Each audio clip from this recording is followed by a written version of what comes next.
Thanks, Dr. Jones.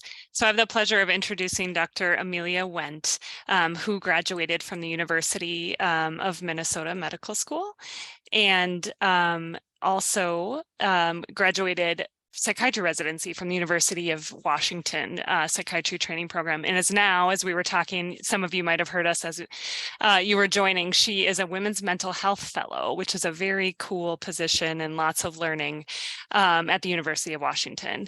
And Dr. Wendt is very active in research, publications, presentations, educations, all of the things that is really helping to move our field of reproductive psychiatry forward, and I'm so grateful for that.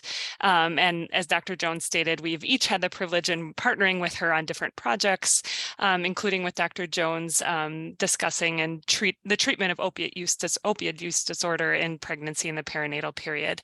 And Dr. Wendt and I also had time to overlap in training when she was at the University of Minnesota. So we're so grateful she's taken the time joining us today to talk about a really important topic that I think even as perinatal psychiatrists ourselves are still learning and hoping to understand more in regards to perinatal suicide. So thank you, Dr. Wendt, for being here.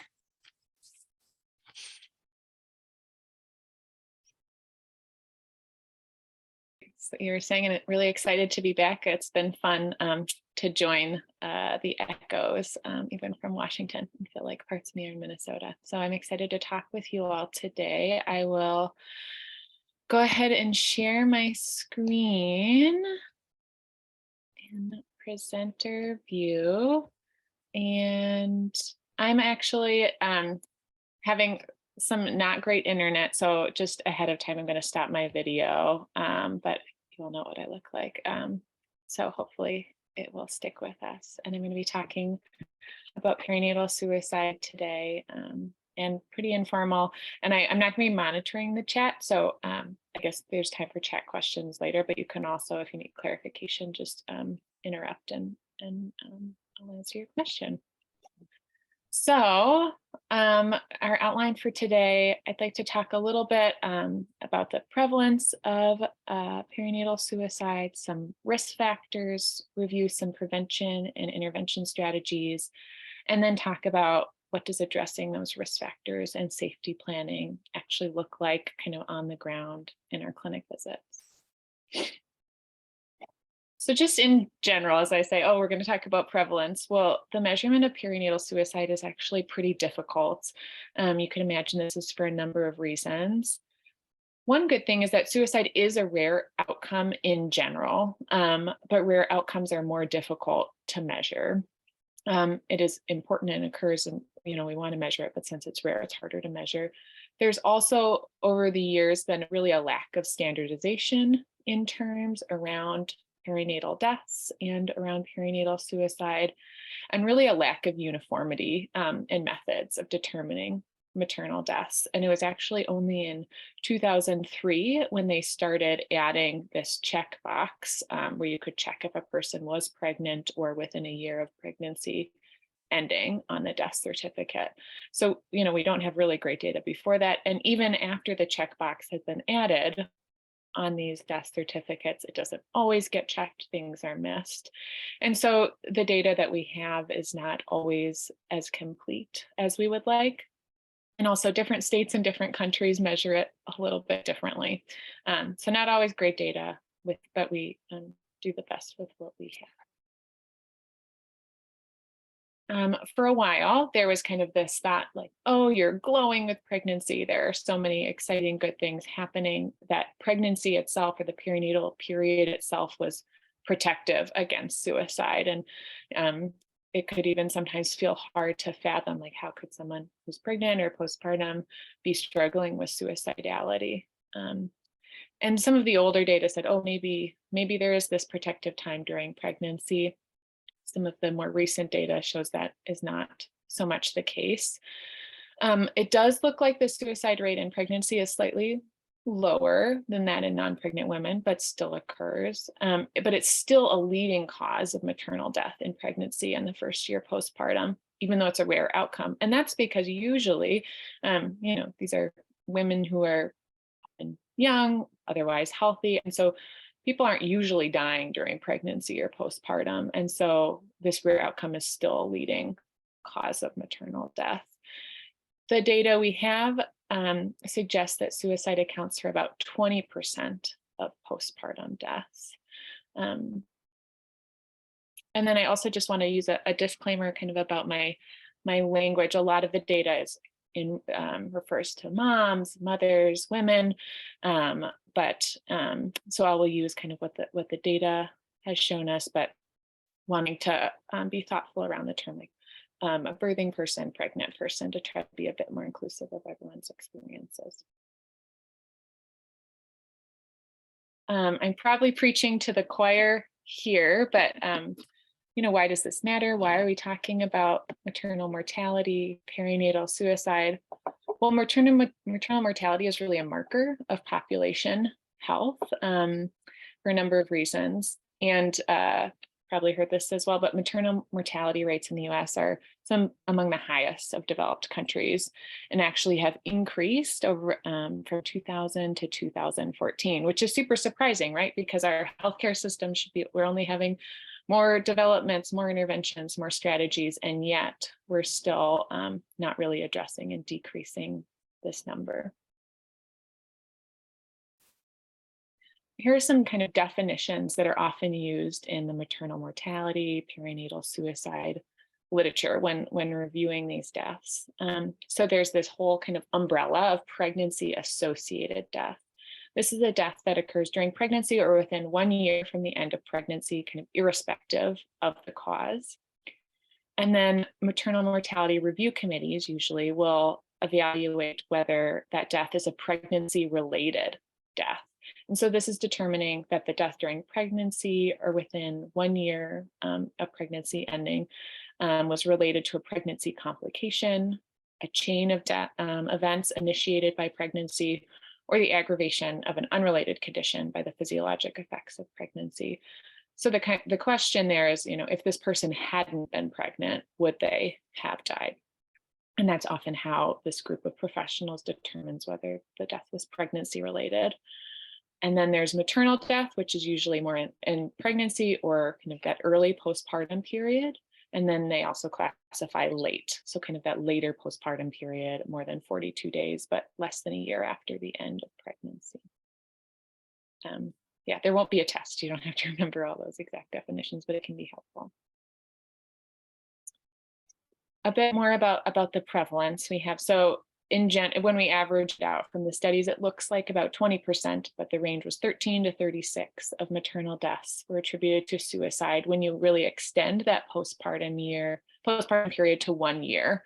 And a number of those deaths occur kind of more in that late late postpartum range, as we talked about. It's really extending it out. And I think we all think about that as perinatal professionals, as the perinatal period being not just during pregnancy and early postpartum, but up to 1 year postpartum. The data we have in the US estimates perinatal suicide rates to be at 1.6 to 4.5 per 100,000 births. So again, a rare outcome, but an important one. But what's actually even more common is prevalence of suicidality. So suicidal ideation in the perinatal period can be quite high, up to 5 to 14% in perinatal women who have depression or in mental health treatment. And so these are our patients, right? These are our patients who are coming in to us, and a large proportion of them are struggling with suicidality, and some of them will complete suicide. We talked a little bit about this, but in general, it looks like the postpartum period is higher risk than pregnancy itself for suicide. And I think that can be, that's so hard in that, during pregnancy, these patients are coming in so frequently to their OB provider, their obstetric provider, their psychiatrist, and maybe they have that 6-week postpartum appointment, and then kind of let loose from healthcare and not having so frequent healthcare contacts during this higher risk time. And then, as I talked about before, if there is any protective effect of pregnancy or postpartum, much less than previously thought, especially among those who have really severe postpartum psychiatric disorders and a history of self-harm. Also, with regards to the data I'm talking about now, I'm focusing most specifically on suicide rather than also pulling in accidental substance use overdose. But that is another important cause of death in the postpartum period and is not always easy to pull apart with the data or with our patients. So this is some data I got from the Minnesota Department of Health. They didn't have more recent numbers than 2017. It does take time, right, to determine these numbers. And so kind of over the years since 1999, suicides in Minnesota have steadily increased. And in 2017, there were 783 suicide deaths. Again, not a huge number and still an awful outcome and something we can really intervene around. I was not able on the Minnesota Department of Health website to determine how many of these were perinatal deaths. I did reach out to them, but didn't hear back. And they might not have that exact specific data. Minnesota has a maternal mortality review committee, which is I talked a little bit about. So these are most states have a maternal mortality review committee, and that's where they take those death certificates and really try to evaluate the cause of these perinatal deaths and classify them. Were they pregnancy related, associated, the timing? And then this group of professionals, which often includes midwives, nurses, OBs, psychiatrists, people from kind of everyone who really interacts with this population, weighs in and uses their expertise and helps to determine the cause of death, the relationship to pregnancy and postpartum, and then takes all that data to make some recommendations that usually get presented to their state. Whether those recommendations are always acted on depends on funding, politics, all that type of thing. And the most recent data I found from the Minnesota Department of Health looking at pregnancy-associated deaths was 2017 to 2018, and there were 48 identified pregnancy-associated deaths. And they had these leading causes. So motor vehicle accidents being the most frequent, and then groups of poisoning or overdose, hanging, strangulation, suffocation, and then firearms here. So that's 13 out of the 48, I think we would likely classify as a perinatal suicide. But again, there's even difficulties here, right? This is classified under injury, poisoning, overdose. It's not clear, was this accidental overdose, intentional overdose? Firearm, was this an accidental or intentional? So even when you get some more of this data, having difficulty categorizing it very specifically as a perinatal suicide. So what are some of the risk factors for perinatal suicide? Well, the demographic risk factors are really quite similar in the perinatal population as in our regular patients. So we can draw from our experience working with other patients. In the perinatal population, risk factors are being younger, being unmarried, having marital dissatisfaction, or social support, psychosocial stressors, which may look like financial instability or sickness of the new baby.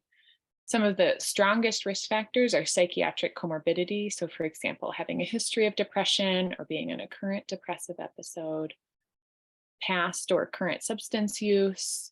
And one of the most strong risk factors is a personal history of suicidal ideation and behavior, right? So past behavior predicting future risk. Also, an important risk factor is self-reported emotional dysregulation and poor sleep quality, a history of child abuse and childhood trauma, and then recent or current intimate partner violence. And some of those are a little more specific to the perinatal period and really important for us to screen for. And there appears to be this additive increased risk from people who are experiencing depression and then who have also experienced childhood abuse. So when in one study, they looked at pregnant women with both childhood abuse and depression, they had an increased risk of suicidal ideation compared to those with neither risk factor, and the odds ratio was almost 18. So really more than just additive, those increased risks. And then another study found that more than half of pregnancy-associated suicides involved intimate partner conflict. So IPV appears to also be an incredibly important risk factor. What are some of the outcomes? So certainly when a perinatal suicide is completed, it's the very tragic outcome for that person, for their child, for their family. But there are also really negative outcomes associated with non-fatal suicide attempts. So increased risk of both negative obstetric and fetal outcomes. Okay, so that was some of our doom and gloom. What are some prevention and intervention strategies for perinatal suicide? So one of the biggest things we talked about, one of the big risk factors being psychiatric comorbidity. So what we can do is really screen for mental health problems and suicidality. Universal screening is quite lacking. I know it can feel hard in clinic visits to sometimes feel like we're opening a can of worms or Pandora's box, like, oh, if somebody expresses suicidality, what am I going to do? And we know just asking about suicide doesn't increase risk of suicidal ideation or suicide completion. And we saw those numbers, right? 5 to 14% of the patients that we see in clinic do have suicidality. So if you're not asking, they're still suicidal. We're just not screening and addressing it, right? Some ways that can be helpful for screening are the PHQ-9, which has one question about passive or active suicidality. So if your clinic uses the PHQ-9 or the EPDS, that can feel like a natural way to start that conversation. There's one question in the EPDS specifically about self-harm. And then certainly if people are popping up positive on screening, continuing the conversation. There's also the National Institute of Mental Health has some Ask Suicide screening questions, and there's the Columbia Suicide Severity Rating Scale. So sometimes those can feel like helpful interventions to try in your clinic, just to increase the universality of screening and to help people feel more comfortable using a screening tool. And then if that screening is positive, right, we really want to assess the following. We want to do a suicide risk assessment with our patients. And this is the same as in pregnant and non-perinatal patients. So assessing the frequency and intensity of both suicidal and self-harm thoughts. Have they thought about a method or a plan? They started to make any preparations, like writing notes, making plans for their children if they were to die? Do they have intent? Assessment of those suicide risk factors that we talked about, seeing if they are able to identify any reasons for living. And then if on your assessment, you determine that they are higher risk, this can be a really good time to get some collateral information from family or supports. And these are also people who can partner with you on means reduction, which can be really helpful. So you're using all of this information to perform a suicide risk assessment and assessing their overall risk and then the appropriate level of intervention, right? So determining if someone is a lower suicide risk, they're struggling more with passive suicidality, for example, they don't have intent, there's not a method or plan. Maybe it makes sense then to continue with outpatient care, think about starting medication, adding on psychotherapy. If they're more in the moderate to severe risk of suicide, especially acutely, right, starting to work out methods, plans, more intent, maybe suicidal preparatory behavior, really thinking about, does the level of care, does it make sense to do hospitalization, emergent psychiatric evaluation, and then discussion of lethal means restriction. And this can be an important place where you can really draw on the patient's family or supports. And sometimes it looks like, especially with telehealth, maybe their partners in the other room, and you can ask them to join, to come into your visit and talk about safety in the home. And then also after screening, really wanting to connect people with mental health treatment to address one of those biggest risk factors, right? Psychiatric comorbidity. This is an important intervention strategy, treating depression, substance use disorders, the rare diagnosis of postpartum psychosis. There are a lot of barriers and missed opportunities here in the prevention and intervention strategies when we don't screen, or maybe a positive screen comes up, but we don't have referrals or are unable to make a referral to treatment. And then sometimes even after a referral is made, there's not the connection or a missed intake appointment or follow-ups. And we know just from the depression literature about 60% of women who actually screen positive for perinatal depression don't take up referral offers after screening, so this can be very difficult. So there is hope for a number of things. I think all of us have probably seen with the advent of telepsychiatry, especially in that postpartum period when it can feel difficult to leave, get out with baby, that meeting people in their home with telepsychiatry can be an important way to increase access. Integrated mental health care, I think, can be another really helpful way, especially when people are integrated into their obstetric clinic. Is there a psychiatric provider, a therapist, a social worker who can receive a warm handoff? You can walk the patient over and really increase comfortability that way. There are also some patient-facing perinatal helplines that can help kind of bridge that gap. And then these are just some examples of bridging that gap where these people, there's, for example, this Massachusetts Child Psychiatry Access Project for Moms, MCPAC for Moms. And I know a number of states have phone lines like this where providers can call and get some recommendations. There's the National Maternal Mental Health Hotline, which is new this year, really exciting, another way to partner with our patients. This is not a crisis line, so not the best option if someone is struggling with an acute suicidal crisis, but if they're struggling with some more depressive anxiety symptoms, can be a way to help resource them. And then the National Suicide Prevention Line, which is 988. Remember. So let's say you're in your clinic though. What does this look like on the ground? How do we decrease risk of perinatal suicide? How do we address these risk factors? So some of them are poor social support, right? What are small ways that we can increase our patients' social support? Again, really hard during the time of COVID where so much went online, so many people's support groups were really disrupted. But there are some really lovely online support groups that can help, I think, be the antidote to some of that isolation, such as through Postpartum Support International, and then Minnesota has a local chapter, or even helping, even knowing about local parenting groups and finding ways to help your patients make it to those things can increase social support. Treating psychiatric comorbidities, which you're all adept at. Substance use is a major risk factor for suicide because often suicide is a really short-term impulsive decision, and substance use can kind of decrease the threshold for that, right? So partnering with your patient using motivational interviewing, maybe harm reduction. Does it look like having one drink at bedtime instead of 3 drinks? Connecting with substance use treatment programs or medication treatment strategies. And then if you are working with a patient, the ideal, right, maybe they have a history of suicidal ideation or suicidal preparatory behaviors. The ideal is coming up with an agreed upon safety plan in advance. So then if there is a suicidal crisis, having a plan together.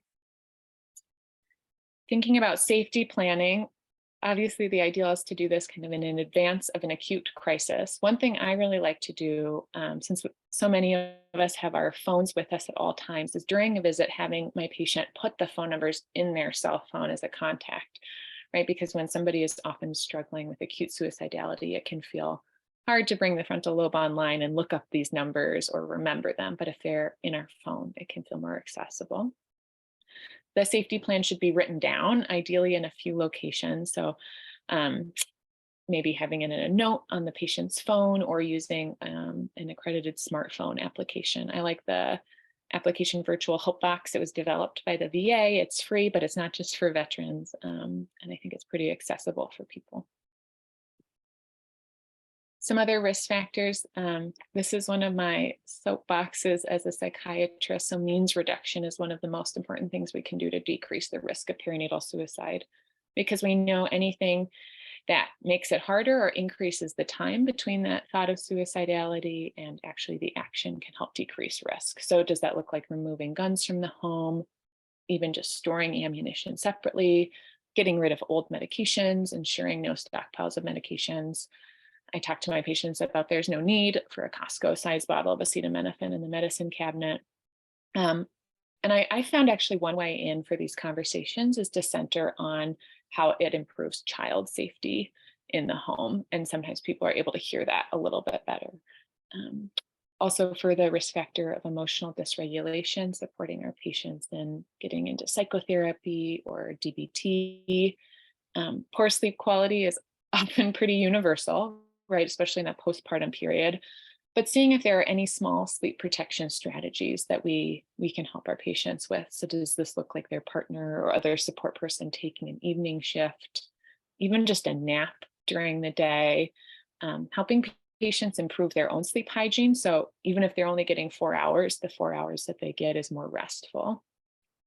And then we know in the perinatal population, perinatal suicide, IPV being such a huge risk factor. So making sure that we're also screening for intimate partner violence and connecting with resources and support. And then some more specific Minnesota information. These links are their crisis numbers by county. So it can be another phone number to have your patients program into their phone.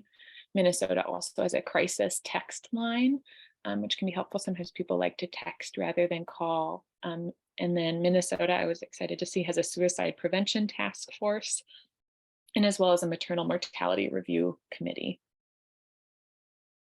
And then when I was looking at the Minnesota Maternal Mortality Review Committee, and as we had talked about when they had evaluated those 48 perinatal deaths from 2017 to 2018, they had taken all of that and made some recommendations that then get presented to the state. And actually kind of all of their recommendations, I think, can help decrease risk of perinatal suicide. So expanding Medicaid coverage to up to 1 year postpartum, because we know so many of those perinatal suicides are in the later postpartum period.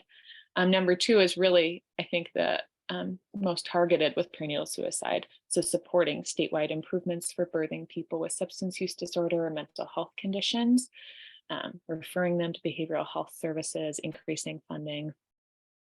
But then I think the others as well can also help decrease risk of perinatal suicide. So having a standard referral network, assuring that people have access to their care team, addressing biases in our care systems, funding support systems, and that gets at that increasing social support, and then listening to and supporting birthing people.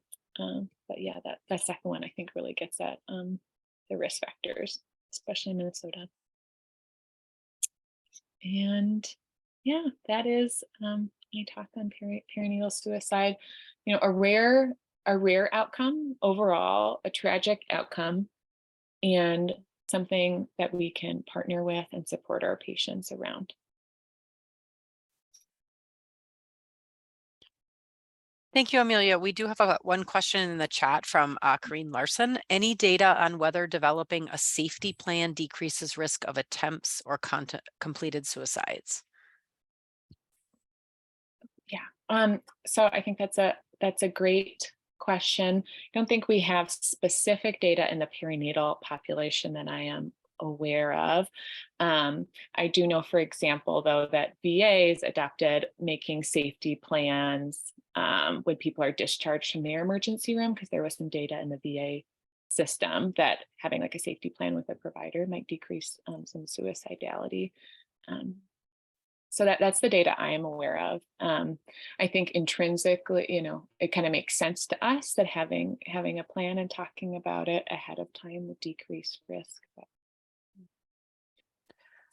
I have a question on that same vein. So you talked about the means reduction, which is not something that I've done before. Do you propose that in response to someone's specific plan? Like if they say, I have guns in the home and that was sort of my plan for suicide, that you sort of a harm reduction, or do you just, if someone seems like they say, I'm contemplating it, do you kind of go through the list of all the things in the house that it yeah, might be helpful to modify?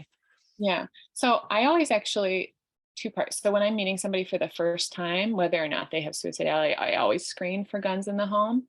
And I always have a soapbox, at least the first time I'm meeting somebody, about, because most of my patients are often pregnant or postpartum, and I talk about safety in general, and then I'm seeing them because they have a mental health disorder. So I talk about guns at least always once, whether or not they have suicidality. Then when I'm evaluating suicidality, the means reduction is most specifically around whatever their plan might be, because we do have data that people don't usually go from one plan to another, right? So that's why, for example, putting up those protection on bridges actually decreases suicide. So if somebody's plan was to go jump off a bridge and the protection is there, people don't usually go think of something else to do. They don't usually go buy a gun and then do that, for example. So I do it specifically around what their plan is, but I always do about guns. yeah, whether or not that's part of the plan. Mhm. Yeah, and Dr. Wendt, I appreciated sort of that window in with the child and the safety. And I think guns, even more so, can be, a polarizing topic, and just based on, how we all feel about them. And so sometimes it's not even about the suicide risk. It's like the guns have just a totally different meaning to families. But if you can talk about in terms of safety for kids and access to that, I also have just really found that to be an easier conversation with families too. Yeah. And, certainly being thoughtful, I know in Minnesota, hunting, important hobby, an important area of bonding for a lot of people. And so then even doing things like, can we get a gun safe, a gun lock? Mhm. Can somebody else know the number to that for a while? Like, can your partner change it so you cannot know it for a little while? Can the ammunition just be somewhere else? Yeah. All right, I'm gonna open it up to any other questions that anyone has.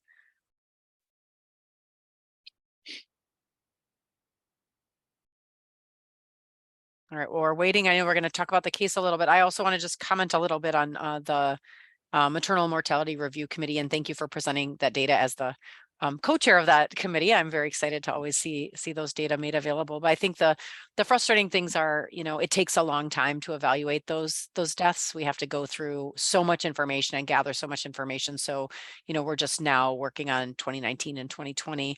And it's really hard to know with drug overdose often if they are intentional or unintentional. And I think that makes these data so much murkier. I think that there are a fair amount of what we categorize as unintentional overdoses that we very likely could have been suicides, especially in those sort of moments of impulsivity. I think another thing from an advocacy is when we look at, there's some researchers out in Utah who look a lot at perinatal suicide, and in specific, they look at the timing. And so many of these happen after 42 days postpartum, which historically, 6 weeks is when people lose their Medicaid coverage from pregnancy. And so you have folks who are in crisis and don't have access to care that they can afford. And so I know in Minnesota, we've extended that to a year postpartum, which is extremely helpful. But not every state has that. So certainly if you are here from another state on the echo today, or are going somewhere else, always looking at those kinds of things, because a lot of these, recently pregnant people, we can't help if it's cost prohibitive for them. And I just wanted to kind of circle back to the question that Dr. Wendt answered about kind of the safety plan. And that's my understanding too. It's like the specific data unsure, and yet clinically I've seen it be very helpful over and over. Again, at the very least, if you're able to even include a support person in that safety planning, and just really kind of planting that seed, it's okay to talk about this and having that discussion with a support person. Really, I've had people tell me, because we did that, when I had this thought, I could tell my partner, or I could tell, someone that I was having this thought, because we had already talked about it. And that's huge, right? To be able to do that. So clinically, I think we really can see that be really helpful.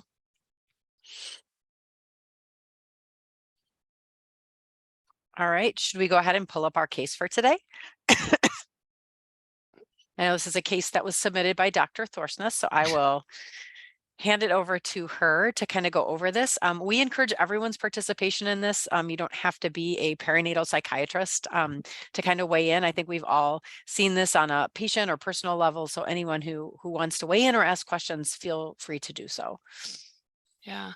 So I'll let you read, but I'll kind of go over it, and I'll read most of this in case anyone isn't in front of their computers or driving or something too.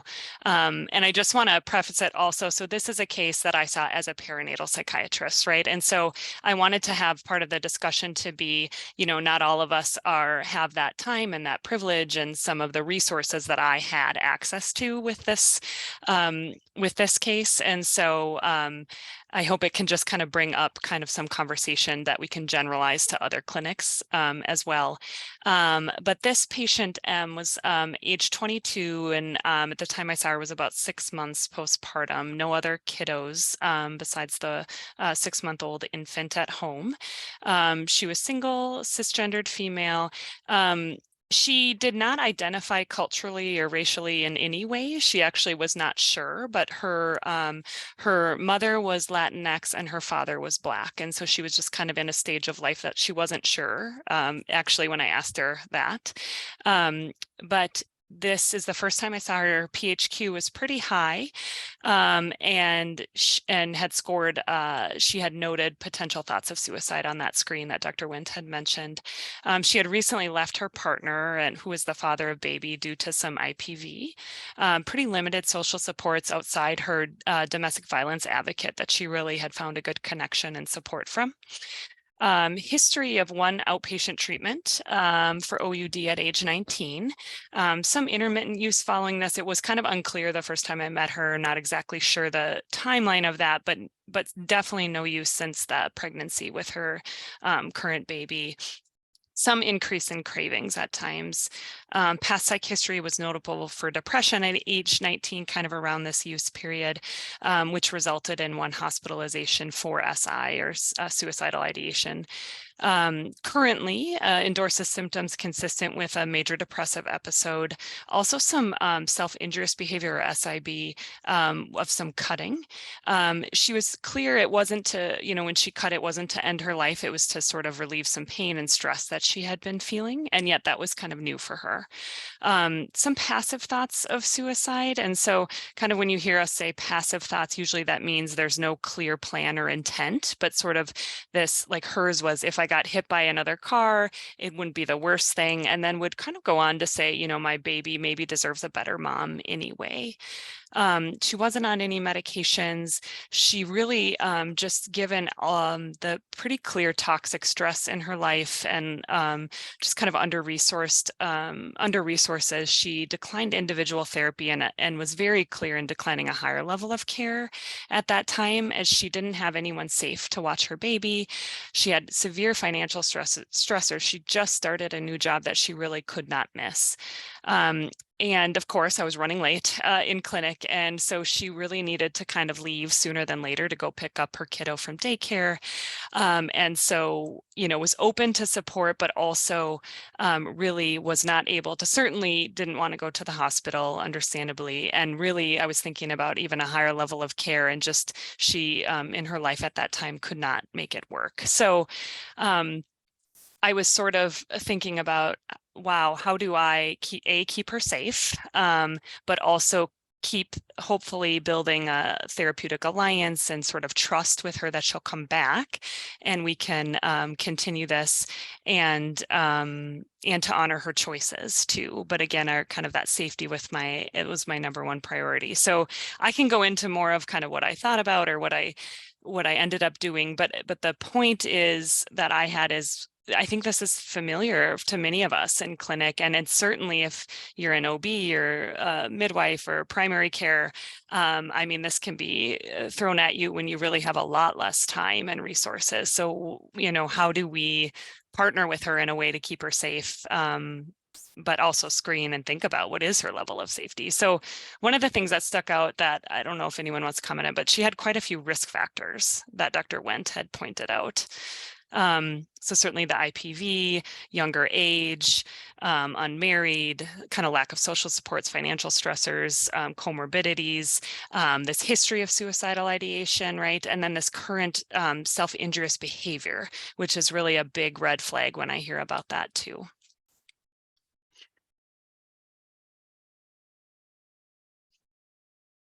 So I don't know if anyone has any thoughts about like what they might do or what more information they might want to do at this point. Otherwise, I can certainly talk about what ended up happening too.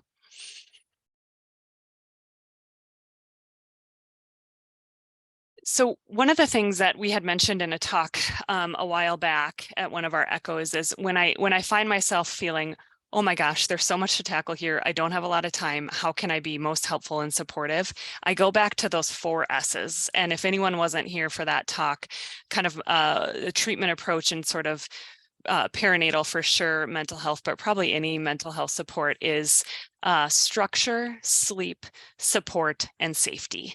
So I really thought with this patient, okay, let's start with structure and kind of thinking about, she was unable to increase that level of structure, like a partial program or anything like that, or individual therapy, but she was going to work, baby was in daycare, and really had pretty good structure in that way. Sleep, I didn't comment on this here in the case, but her sleep was okay-ish.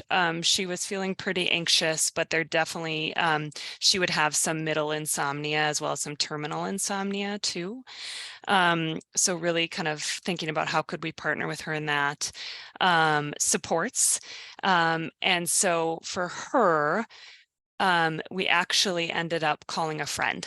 And so really didn't have any safe, trusted family members. And I think really also balancing for our patients, that actually calling some supports or who we may feel is supportive can actually be harmful in situations like this.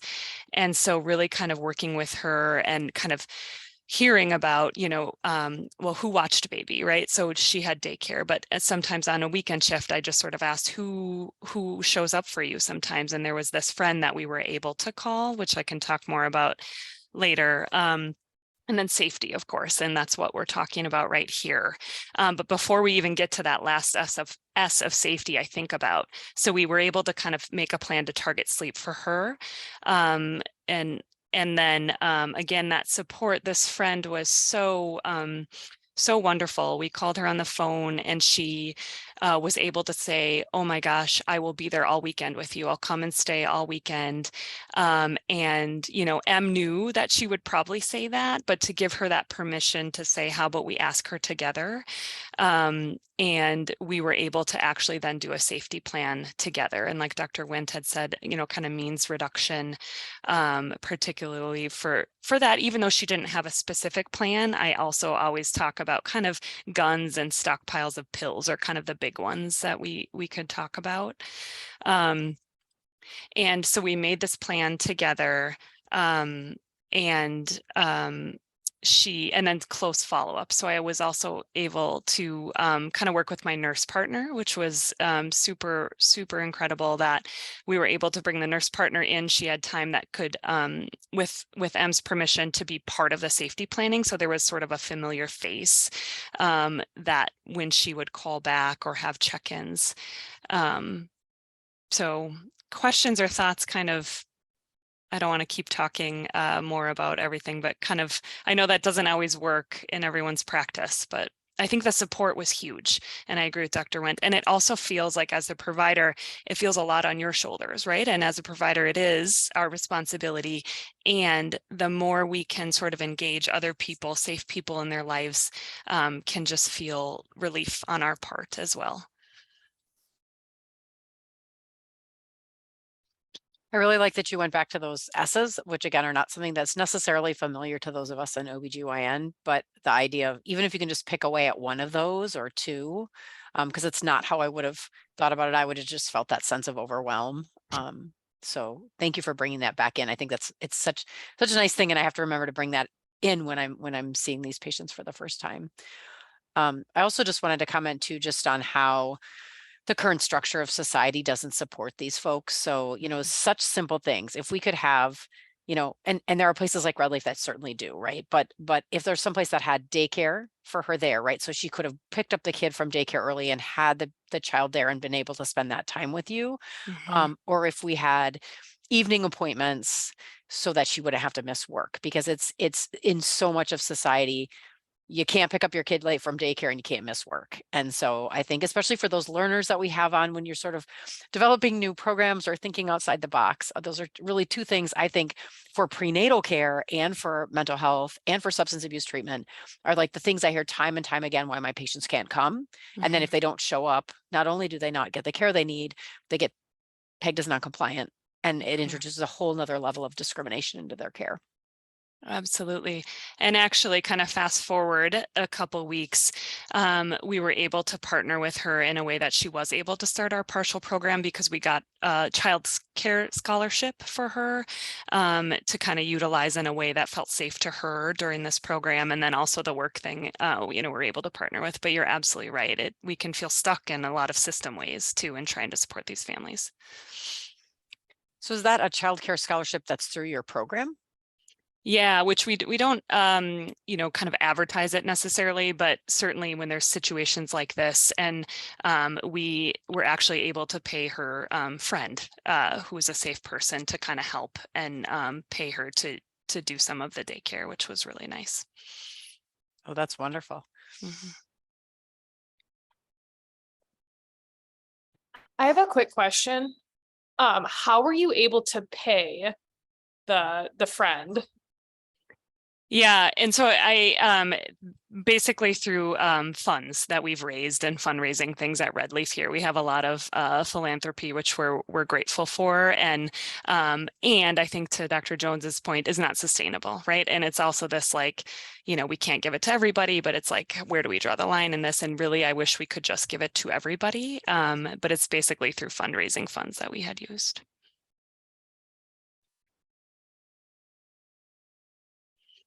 Yeah, it would be nice to see some sort of comprehensive, like it triggers your insurance at someday, like you've Mhm. qualified for 12 visits with daycare reimbursement as well, or something like that.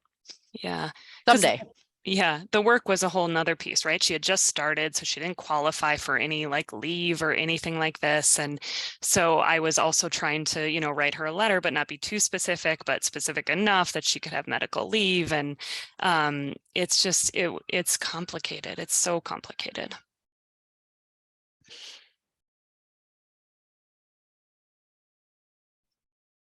Any other questions, comments today? Can either of you recall which talk was it that we talked about the 4 S's? I think it was my like approach to perinatal, I forget what it was called, but kind of the framework of approach to perinatal care. Oh, way back in the beginning. Okay. Yeah. Yeah, I think it was the second talk we ever had. I think I did the first one and Katie did the second one. Okay. And so I kind of did that framework.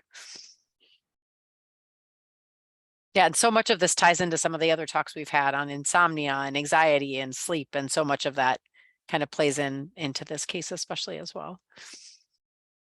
And I just also want to highlight, so we talk about support for this patient M, right? But think about support for yourself too. So when I'm a perinatal psychiatrist, and this has happened hundreds of times, cases like this, right? And I still feel nervous, or am I doing the right thing? How do I really assess this risk? And we know we're also really not great at assessing risk, right? We try our best, and data that tells us that we're actually also not that great at it.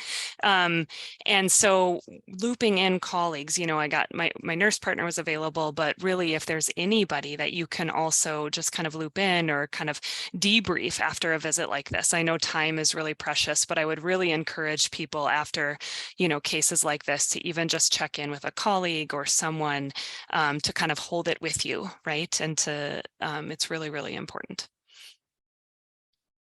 And on that same, I'll put in a plug for case submission for us. So we've kind of been able to tie each case into sort of the topic that we're talking about. That isn't necessarily the requirement of this ECHO. So this program was really designed to allow people to do just that. So if you have a case where you're like, this case is really sticking with me, you can send it in to us. And again, you can be a student, you can be a perinatal psychiatrist who's done this for 25 years.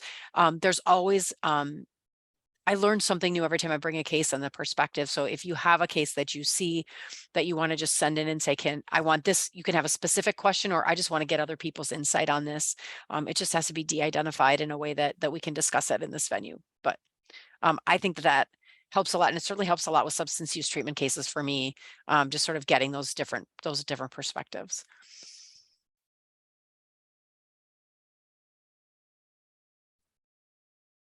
All right. Well, if everyone does not have any further questions for us, we will end a few minutes early, and that will allow all of you who have not yet voted, who are eligible in your state, to go and find your polling place and do what you need to do. Thank you, everybody. Thanks, everybody.